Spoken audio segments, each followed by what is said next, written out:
Welcome to அறிவு 360 channel. எண் ஒரு பொருளின் எண்ணிக்கையை குறிப்பது. எண் இரண்டு வகைப்படும்: ஒருமை, பன்மை. ஒருமை ஒரே ஒரு பொருளை அல்லது நபரை குறிப்பது. எடுத்துக்காட்டு: மாடு, வீரன், புத்தகம், வந்தான். பன்மை ஒன்றுக்கும் மேற்பட்ட பொருள்கள் அல்லது நபர்களை குறிப்பது. கல் விகுதி பெரும்பாலும் சேர்க்கப்படும்.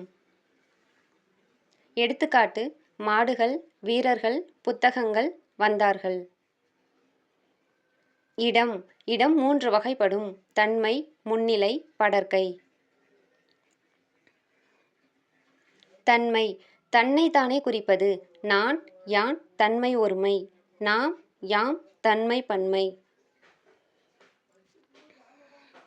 முன்னிலை எதிரில் உள்ளவரை குறிப்பது. நீ முன்னிலை ஒருமை. நீர், நீவீர், நீயிர், நீங்கள் முன்னிலை பன்மை. படர்க்கை தொலைவில் உள்ள ஒன்றை ஒருவரை குறிப்பது. அவன், அவள், அது, தான். படர்க்கை ஒருமை. அவர்கள், அவை, தாம், தாங்கள். படர்க்கை பன்மை.